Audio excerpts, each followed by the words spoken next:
Hello everyone, সবাই কেমন আছো? আশা করি সবাই খুব ভালো আছো, আর আমিও ভালো আছি। আর আরো ভালো আছি কারণ সকাল সকালই পার্সেল এসছে, সেটা হোম ডেকোর আইটেমস হোক আর নিজেরই হোক। বাট পার্সেল আসলে কার মনটা না ভালো লাগে বলো? যাই হোক, এটা ছিল আগের দিনের ভিডিও আর পার্সেলটা ছিল পরের দিন, মানে যেদিনের ভিডিওটা পুরো কন্টিনিউ করছি। আগের দিনের ভিডিওটা এই জন্যই দিলাম কারণ আমি আগের দিন বিরিয়ানির সব কেটে কুটে রাখছিলাম, কারণ পরের দিন আমার ফ্রেন্ড আসবে। আমাদের প্ল্যান ছিল যে আমি বাড়িতে বিরিয়ানি বানাবো, দেন সন্ধ্যেবেলায় ও আর আমি ক্যাফেতে যাব, মানে একটু ওই মানে সারাদিনটা ওইভাবেই মজা করব।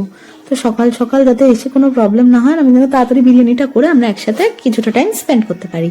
তো যেমন কথা তেমন কাজ, রাত্রিবেলা আমি সব কেটে রেখেছিলাম, মানে যা যা লাগে, বেরেস্তার, পেঁয়াজ, তারপর হচ্ছে বিরিয়ানি যা যা লাগে, চিকেন কষা যা যা লাগে। ফার্স্টে ভেবেছিলাম মাটন বিরিয়ানি করবো, বাট দেন আনফর্চুনেটলি আমি করিনি, সেটা চিকেন বিরিয়ানি করেছিলাম। কারণ আমি এর আগে কখনো ট্রাই করিনি, আর ট্রাই করলে যে পারবো না তার কোনো মানে নেই। সবাই ট্রাই করলেই পারে।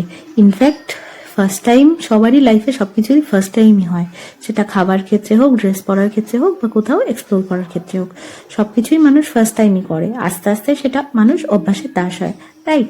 অনেক লেকচার দিয়ে দিলাম। যাই হোক, আমি এর জন্যই করিনি, যেহেতু ও ফার্স্ট টাইম না, এর আগে অনেক ছোটবেলা একদিন এসেছিল যখন আমরা একসাথে কোচিনে পড়তাম। বাট ফার্স্ট টাইম আমার হাতে কিছু করে খাওয়াবো, তাই যেটা আমি পারি সেটাই আমি করে খাওয়ালাম। নেক্সট টাইম আমি ওকে মাটন বিরিয়ানি করে খাওয়াবো। যদি ভিডিওটা দেখে নিশ্চয়ই ও বলবে যে তারে যেন আমি করে খাওয়াই। চাপ নেই পেটুক, তোকে করে খাওয়াবো। বাট এবার আমি করিনি। যাক, বিরিয়ানিটা আমি ভেবেছিলাম ভালো হবে, বাট খুবও খারাপ হয়নি। ওরা তো বললো ভালোই হয়েছে, বাট আমার ভালো লাগেনি। তারপরে ও আমাকে মেহেন্দি পরিয়ে দিল, আর আমি ওকে ড্রেস স্টাইল দেওয়াচ্ছিলাম যে কোনটা পরবে কিনা, কারণ ওই সেম ওটা পরেই যাবে, ওটা পরে তো না। বাট ওর কোনোটাই ফিট হয়নি, কারণ আমার একটু ওয়েট লস হয়েছে, তাই ওর গায়ে একটু টাইট হয়েছে আর ও আনকমফোর্টেবল ফিল করছিল। আর আমি ক্যাফেতে যাওয়ার আগে একটু মনামারি গেছিলাম, ওনার শরীরটা খারাপ, তাই ওর চোখে একটু প্রবলেম আছে। তো আমি সন্ধ্যেবেলা ওকে বিরিয়ানি দিতে গেছিলাম, দেন ওখান থেকে গেছিলাম ক্যাফেতে। আর कैफे गए गाइस, उन्होंने मुझे लूट लिया।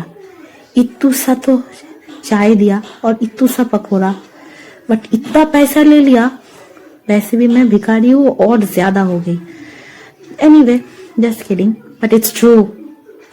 তারপরে বাড়ি আসার পথে ভাবলাম আঙ্কুর জন্য একটা ড্রেস নিয়ে যাই, কারণ আমি আবার তো বানুবাড়ি যাবো, সামনে শিবরাত্রি বলে কথা। তারপরে যেমন কথা তেমন কাজ, মাঙ্কুর জন্য ড্রেস নিয়ে তারপরে চলে আসছিলাম বাড়ি।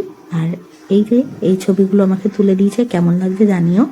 আর চ্যানেলটাকে প্লিজ সাবস্ক্রাইব করে দিও। দেখা হবে নেক্সট ভিডিওতে। টাটা।